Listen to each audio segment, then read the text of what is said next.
problem for Aaron at all. Yeah. So it's Game one is going to begin here. Tali. I have a feeling I'm gonna see Tesla. Oh wait, Goblin Heart. Oh wow, that's new from the scientists. Here comes the miner and the minions. Going to be starting off here. Good Mega Minion blockage. Gonna stop that one in its tracks. The Goblin Heart. I mean, Spear Goblins were buffed, so yeah. Let's see how well if it's they work huge out help. here. Yeah, definitely want to see that one work. Here comes the Ice Golem. I do believe we might be looking at some sort of graveyard cycle, if not a minor chip poison deck. But no poison so far, so maybe out of cycle. But there's your graveyard. It's a splash yard with Goblin Heart. Okay. Oh, do maybe we have arrows arrows onto the tower. Arrows? Oh, that's poison as well. That's going to melt the horde there. If one or two skeletons stay on board, that's going to be doing lots of damage. Wow. Aaron That's a good push. taking a huge chunk of damage on that left side tower, and that is looking tough for him. Definitely not going to be happy, and that Spear Goblin horde is going to slowly kill him. Death by 1,000 spears. Mega Knight in the back of the tower. Back the King Tower going to set up a big push. And is that last card graveyard? Is that last card graveyard? Oh, another Mega Knight response here from Tali. Seems like jump and oh, sumo slam. Oh, that's balloon. Surprise balloon coming out from Aaron.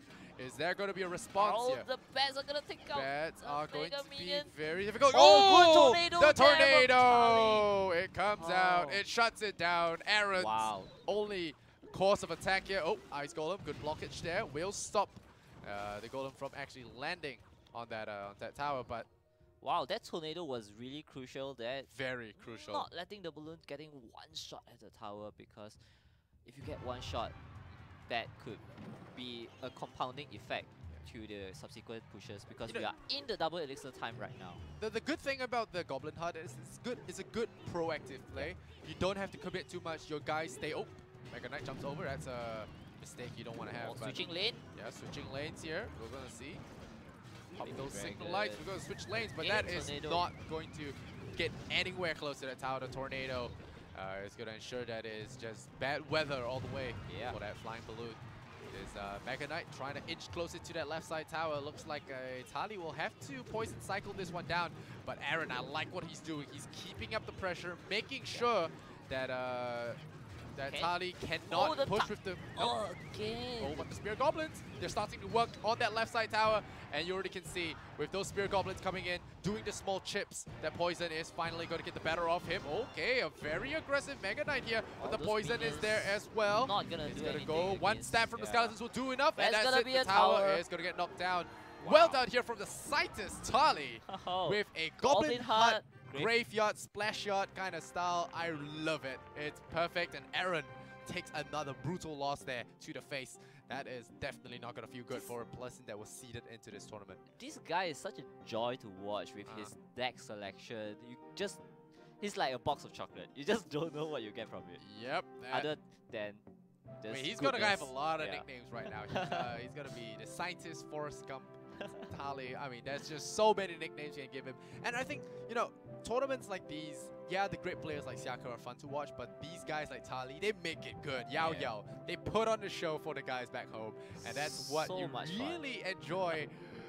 You really enjoy when you watch these games. I mean, as commentators, you don't want to see the same old meta decks over and over. Lockbait, Yon, Lockbait, Hawk Cycle. Surprise us. And then, woo, suddenly something new. That is when it gets exciting for us. And that's when we can keep up the hype. It's not too far-fetched. You still see it as a splash yard variation, but you add in a Goblin Heart there, you just get the Spear Goblins to get a few cheap damage in. Oh, so good. Yep, super good here from Tali. I'm excited for game number 2 already because we know it won't be the same thing. As per his record, you will not run the same thing twice. Yeah. So, well, good luck with your studies, players, because you know you can't really get any background information on this guy. He plays everything. And with Pump banned out, you don't have those crazy beatdown pushes that are hard to defend.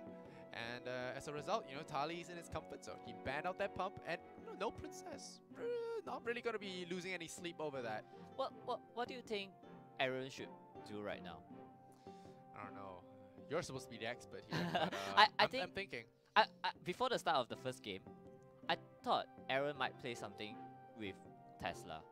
You know, Tesla is one-shotting minions, one-shotting goblins as well. So if he had played Tesla there, he could have the Tesla consistently taking out the Spear Goblins.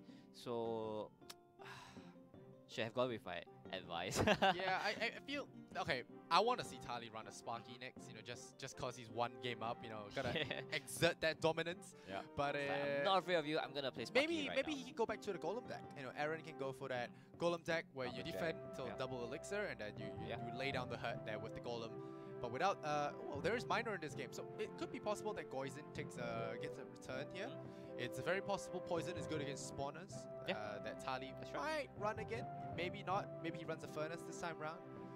Definitely has to be seen here. But I mean, if Tali does run something like a Tesla, then you have the Goizen coming in with the Night Witch as well. The bats distracting the Tesla, because the Tesla slower attack speed. Those bats should be enough to distract it long enough for the Giant to take it out, because Tesla is so soft. It's so soft.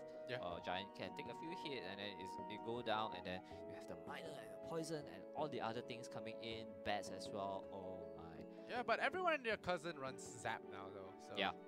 It's going to be difficult for bats to really stay in the game. Of course, with Tornado, they don't have any chance in hell of staying on the board, and Tornado is just an amazing card. Maybe we'll see some bomb towers from Tali. I'm just going out of my mind here with the amount of stuff that he's been experimenting with. So I'm excited for the next game. Speaking of bomb tower, I do hope to see it buff next update, but I mean it's still very far away from the next. I mean they just dropped the major patch, and they gotta fix some stuff with their 2v2s for now. Yeah. The touchdown mode. Have you been playing a lot of touchdown I've been playing a lot of touchdown mode. I love the daily challenge. It's been so easy to farm crowns. Yeah. And I love the free. I'm kind of sad I didn't get to try out the Goblin Barrel abuse. Before they removed it. Yeah. I saw it on the It's Reddit, so and I'm like, I want to try that at least once and see the reaction of the enemy. But I didn't get any chance to do that. But Hawk Rider is still in there. A lot of people are pretty unhappy about that. Yeah. It's not supposed to be in there, but they decided to keep it in. I still think Lava Hound and Golem aren't exactly quote-unquote balanced in that mode either. But then again, it's a fun mode, right? It's experimental. It's for everyone to practice. I'm sure they'll tweak it around once it gets launched as a official sort of tournament. So, you know, if it ever makes it as a permanent challenge, like our Crown Challenge, I assume it will definitely be fixed in some way or another, or maybe they have the numbers tweaked. You never know, but it looks like we're going to go into game number 2 now, and it is Aaron's lifeline. You know, he has to hold on to this right now. This match is more important to Aaron than Tali, to be honest. Super important. Gonna open up with the Ice Spritz. It looks like it might be good old-fashioned lock bait, but with Tali, it's never good old-fashioned anything. To defend against Fireball. So that's an equal trade. Yeah, with the Ice Spirit, it is an equal trade. Ice Spirit plus Goblin Barrel can get a little bit tricky here, because you know, if you lock down those units, okay, there's a lock cycling away. So it does look like we'll have to see what the main win condition is, and using that log, he might become to regretting that. Right now, Dark Goblin now going to come in and zap stuff, but there's the Goblin Gang as well, gonna overwhelm that Knight and make a push forward. The zap gets revealed. Goblin to replace Princess there. Very interesting choice. Interesting choice indeed. Oh, there's our Flying Machine. Yes! Oh, this freeze coming in, and those Goblins. Oh, holy crap! Snipes the tower down to 1-3-3-5. The Knight now gonna absorb some of the tower, the Flying Machine hits, and the tower's gonna set it on its way. So already looking good here, Tali. Still no winning condition here from TMD Aaron, so I'm very very curious. Lava Hound. That is new, but there's Inferno Tower already expecting this, but there is a zap here, I believe. Come on. No, not in cycle just yet.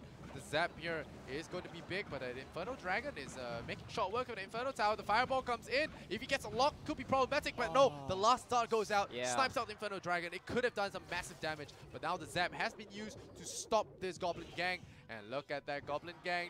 The Goblin Barrel stabbing away the tower. The log comes in as well. All that chip damage going to come into play here. So this is a lock bait deck with Dart Goblin, right? Replace the Princess with Dark Goblin. So last one's Rocket. We established that now? Yep. Okay. So still very curious. What's the last card from TMD Aaron? Might be Balloon. Yeah. It feels like he didn't want to commit too much in that push, but here comes the Flying Machine and the Lava Howl Inferno Tower. There's the balloon. I'll be super excited if it was a tornado, but no, it's not. The poison takes out the lava pump, but the balloon can come in Sprit. and gonna take one hit on the tower. Ooh, no, not it doesn't even get a hit on the tower. My, Disaster strikes here for Aaron. only the death time, the death bomb is going to land here, and here comes the barrel. It's going to go onto the tower there, and with that tower so distracted, the goblins get a triple stab onto it. It's not a rocket, so he's still out of lethal range for now. The poison will have to cycle faster, but no, because Aaron has to use that fireball to nuke away that Dart Goblin, it could be problematic here. Switching lanes here, but without protection on that balloon is just not going to be enough here. The balloon, even if it does get a hit off, the Ice Spirit will stop it in his tracks, so not even a shot. Tali takes it 2-0. Aaron is going to drop down even further on that ladder. It's looking bad here for TMD.